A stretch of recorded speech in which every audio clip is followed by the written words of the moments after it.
মা বাবার দেওয়া জিনিসের মূল্য কিন্তু অনেক, ছোট হোক কিংবা বড় হোক। আসসালামু আলাইকুম, সবাই কেমন আছেন? আশা করি সবাই খুব ভালো আছেন। এই যে গরুটা দেখতেছেন, এটা আমার বিয়ের পর আমার মা আমারে দিয়েছে। এখন সে একটা গরু থেকে 3টা গরু হয়েছে।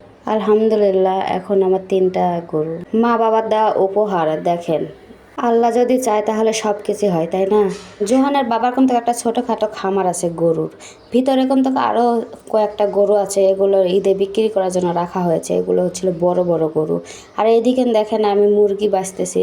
শ্বশুর মুরগিটা জবাই করে আমার দিয়ে বলতেছে, মা একটু মুরগিটা তুমি বেঁচে তুমি নিজে হাতে রান্না করো তো, তোমার হাতে রান্না আমি খাবো। এখন শ্বশুরের কথা তো আর ফেলা যায় না, এই কারণে আমি মুরগিটা বাঁচতেছি এবং মুরগিটা কিন্তু আমি নিজেই রান্না করি। বাড়িতে গিয়ে যদি সবাই একটু কাজ কাম করে দিয়ে কিংবা সবাইকে একটু ভালো মন্দ রান্না করে যদি খাওয়াতে পারে, নিজেরও ভালো লাগে, তাদেরও একটু ভালো লাগে। সবাই ভালো থাকবেন, সুস্থ থাকবেন, আর আমাদের জন্য সবাই একটু দোয়া করবেন, আর আমাকে একটু বেশি বেশি করে সাপোর্ট করবেন, যেন আমি আরও সামনের দিকে এগিয়ে যেতে পারি এবং ভালো ভালো ভিডিও আপনাদের মাঝে উপস্থাপন করতে পারি।